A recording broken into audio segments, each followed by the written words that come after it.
श्री शिवाय नमस्तुभ्यम। हर हर महादेव। नमस्कार दोस्तों, आज के इस वीडियो में हम सुनेंगे शिव पुराण के विद्वेश्वर संहिता के 22वीं और 23वीं अध्याय का पाठ। इससे पहले के वीडियो में हमने श्रवण किया था 19वीं, 20वीं और 21वीं अध्याय का पाठ। फागुन का मास भगवान महादेव की उपासना के लिए बहुत ही उत्तम मास माना जाता है।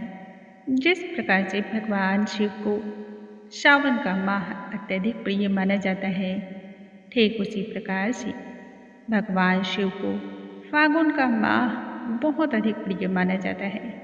जो भक्तगण फागुन के माह में शिव पुराण के महात्म्य का श्रवण करते हैं, निश्चय ही उन सभी भक्तों पर महादेव जी की कृपा और माँ पार्वती की कृपा होती है। आइए हम पाठ आरंभ करते हैं। सबसे पहले भगवान श्री गणेश का हम ध्यान करेंगे और फिर पाठ आरंभ करेंगे।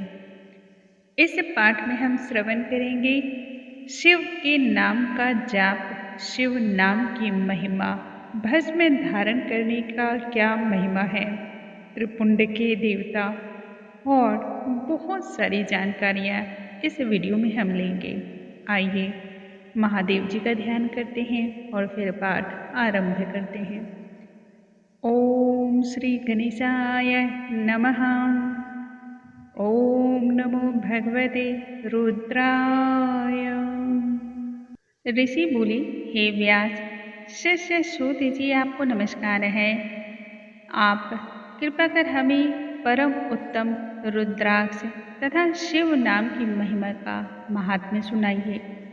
इस पर सूत जी बोले, हे ऋषियों, आपने कल्याणार्थ हेतु बहुत ही उत्तम तथा समस्त लोगों के हित की बात पूछी है। भगवान शिव की उपासना करने वाले मनुष्य धन धान्य से पूर्ण होते हैं। उन मनुष्यों का जीवन निश्चय ही सफल होता है। साथ ही शिव भक्ति से उनके कुल का उद्धार हो गया। जो मुख मनुष्य अपने से सदा शिव और शिव के नामों को उच्चारण करते हैं, स्पर्श मात्र से ही उनके संपूर्ण पाप नष्ट हो जाते हैं। पाप ऐसे मनुष्यों का स्पर्श भी नहीं कर पाता है। भस्म, रुद्राक्ष और शिव नाम त्रिवेणी के समान महापुण्यमयी कहा गया है। इन तीनों के निवास और दर्शन मात्र से ही त्रिवेणी के जल में स्नान करने से जो पुण्य फल की प्राप्ति होती है, वह प्राप्त हो जाता है। इनका निवास जिसके भी शरीर से होता है, उसके दर्शन मात्र से ही सभी पापों का विनाश हो जाता है। भगवान शिव का नाम गंगा है, विभूति यमुना मानी गई है तथा रुद्राक्ष को सरस्वती कहते हैं। इनके संयुक्त त्रिवेणी समस्त पापों का हरण करने वाली है। हे श्रेष्ठ ब्राह्मणों, इनकी महिमा सिर्फ और सिर्फ महादेव ही जानते हैं। यह शिव नाम का महात्म्य संपूर्ण पापों को हरने वाला है। शिव नाम की अग्नि और महापाप पर्वत है। इस अग्नि से पाप रूपी पर्वत जल जाते हैं। शिव नाम को जपने मात्र से ही पाप मूलतः नष्ट हो जाते हैं। जो मनुष्य इस पृथ्वी लोक में भगवान शिव के जाप में लगा रहता है, वह विद्वान, पुण्यात्मा और वेदों का ज्ञाता है। उसके द्वारा किए गए धर्म कर्म फल देने वाले होते हैं। जो भी मनुष्य शिव नाम रूपी नौका को पाकर भव सागर को तर जाते हैं, उनके भव रूपी पाप निश्चय ही नष्ट हो जाते हैं। जो पाप रूपी दावानल नल से पीड़ित हैं, उन्हें अवश्य ही शिव के नाम रूप का अमृत का पान करना चाहिए। हे मुनीश्वर, जिसने अनेक जन्मों तक तप की हो, उससे ही पापों का नाश करने वाले शिव भक्ति की प्राप्ति होती है। जिस मनुष्य के मन में कभी न खंडित होने वाली शिव भक्ति प्रकट हुई है, उसे मोक्ष मिलता है। और जो अनेक पाप करके भी भगवान शिव के नाम जप में लगा हुआ है, वह तो संपूर्ण पापों से मुक्त हो जाता है। इसमें थोड़ा भी संशय नहीं है। जिस प्रकार से जंगल में दावानल से दग्ध हुए वृक्ष क्षण मात्र में ही भस्म हो जाते हैं, ठीक उसी प्रकार शिव के नाम रूपी दावानल से दग्ध होकर के मनुष्य के सभी पाप भस्म होते हैं, जिसके भस्म लगाने से ही अंग अंग पवित्र हो जाते हैं। और जो आदर श्रद्धा सहित शिव के नाम का जाप करता है, वह संसार के माया रूपी भव सागर से पार हो जाता है। संपूर्ण वेदों का अवलोकन करके महर्षियों ने शिव के नाम को संसार सागर को पार करने का सरल माध्यम बताया। भगवान शंकर के एक नाम में भी पाप को समाप्त करने की इतनी अधिक शक्ति है कि उतने पातक कभी कोई मनुष्य कर ही नहीं सकते। पूर्व काल में इंद्रद्युम्न नाम का एक महाप्रतापी राजा हुआ था और एक ब्राह्मणी युवती जो कि बहुत अधिक पाप को कर चुकी थी। शिव नाम का इतना प्रभाव हुआ कि इसके प्रभाव से ही दोनों उत्तम गति को प्राप्त हुए। हे द्विजो, इस प्रकार मैंने तुमसे शिव नाम की महिमा का वर्णन किया है। इस पर श्रुति जी ने कहा, हे ऋषियों, अब मैं तुम्हारे लिए समस्त वस्तुओं को पावन करने वाले भस्म का महात्म्य कहता हूँ। भस्म दो प्रकार की होती है, एक महाभस्म और दूसरा स्वल्प भस्म। महाभस्म के कई भेद हैं। यह 3 प्रकार की होती है, श्रोता, सामर्थ और लौकिक। श्रोता और सामर्थ भस्म केवल ब्राह्मणों के ही उपयोग में आने के योग्य है। लौकिक भस्म का उपयोग सभी मनुष्य जन कर सकते हैं। जितने भी ब्राह्मण हैं, उन सभी को भस्म धारण करते समय वैदिक मंत्रों का जाप करना चाहिए तथा अन्य मनुष्य बिना मंत्रों के भी भस्म को धारण कर सकते हैं। उपले से सिद्ध की हुई भस्म अग्नेयी भस्म कहलाती है और यह त्रिपुंड का द्रव्य है। अन्य यज्ञ से प्रकट हुई भस्म भी त्रिपुंड धारण करने के ही काम आती है। जाबाली उपनिषद के अनुसार बताया गया है, अग्नि इत्यादि मंत्रों द्वारा 7 बार जल में भिगोकर शरीर में भस्म लगाएं। तीनों संध्याओं में जो शिव भस्म से ही त्रिपुंड लगाता है, वह मानव सभी पापों से मुक्त होकर शिव की कृपा से ही मोक्ष की प्राप्ति करता है। त्रिपुंड और भस्म लगाकर विधि पूर्वक श्रद्धा अनुसार जाप करें। भगवान शिव और विष्णु ने भी त्रिपुंड को धारण किया हुआ है।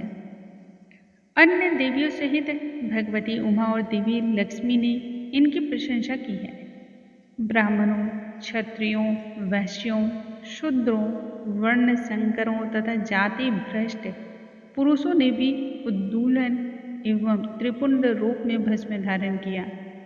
महर्षियों, इस प्रकार से संक्षेप में मैंने त्रिपुंड का महात्म्य बतलाया है।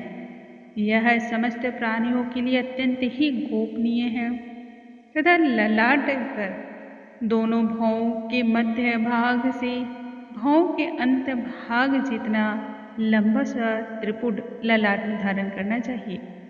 मध्यमा और अनामिका उंगली से 2 रेखाएं करके अंगूठे द्वारा बीच में सीधी रेखा ही त्रिपुंड कहलाती है। त्रिपुंड अत्यंत ही उत्तम तथा भोग और मोक्ष देने वाला है। त्रिपुंड की एक एक रेखा में 9 देवता हैं जो सभी अंगों में स्थित हैं। प्रणव का प्रथम अक्षर आकार, ग्रहपत्य का अग्नि, पृथ्वी, धर्म, रजोगुण, ऋग्वेद, क्रियाशक्ति, प्रातः सवन तथा महादेव, ये त्रिपुंड की प्रथम रेखा के 9 देवता माने गए हैं। प्रणव का दूसरा अक्षर उकार, दक्षिणाग्नि, आकाश, सत्व कुन, यजुर्वेद, मध्य दीन शवन, इच्छा शक्ति, अंतरात्मा तथा महेश्वर। यह दूसरी रेखा के 9 देवता बताए गए हैं।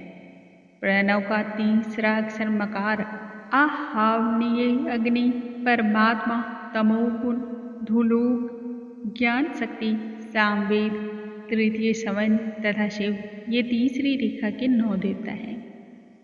मनुष्य को प्रतिदिन स्नान करके शुद्ध होकर के भक्ति भाव श्रद्धा भाव से त्रिपुंड में स्थित देवताओं को नमस्कार करके फिर त्रिपुंड को धारण करना चाहिए। ऐसा करने से भोग और मोक्ष दोनों प्राप्त होते हैं। भस्म को 32, 16, 8 अथवा 5 स्थानों में धारण कर सकते हैं।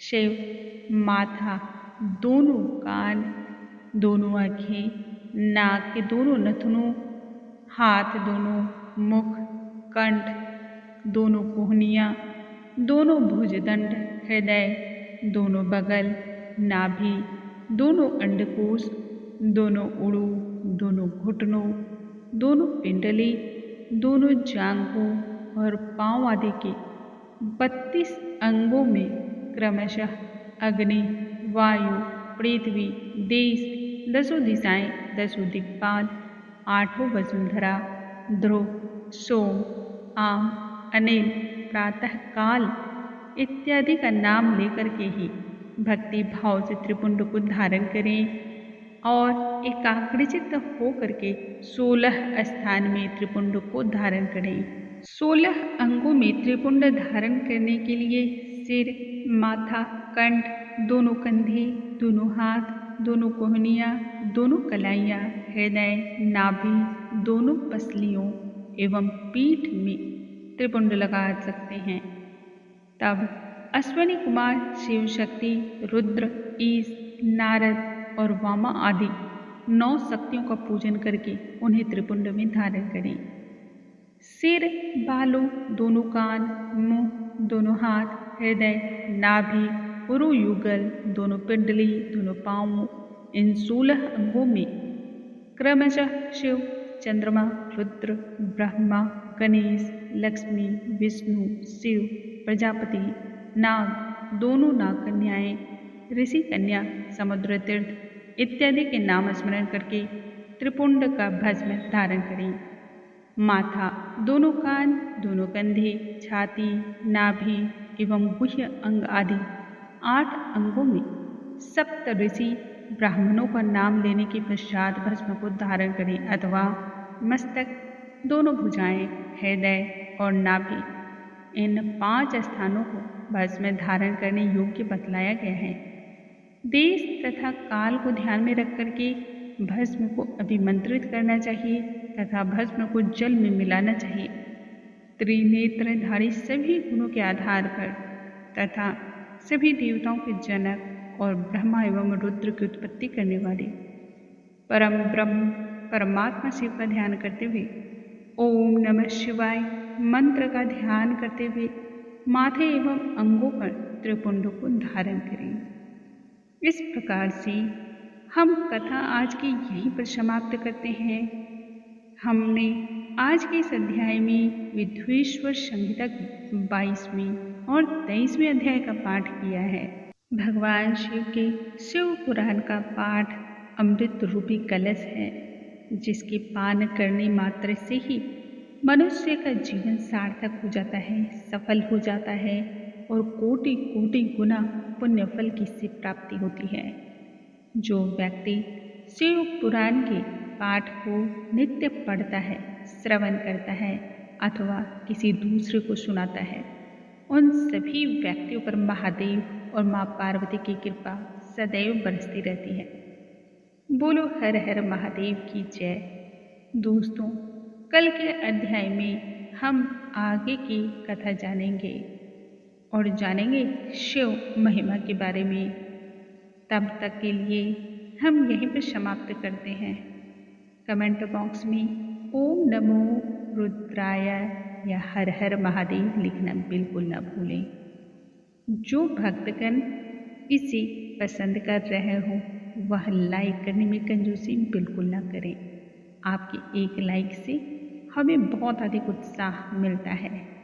हमें यह समझ आता है कि हमारे द्वारा डाली गई यह अध्याय पाठ आपको पसंद आ रही है, इसे अधिक से अधिक फैमिली और फ्रेंड्स में शेयर करें ताकि अन्य लोगों को भी इसका लाभ प्राप्त हो सके।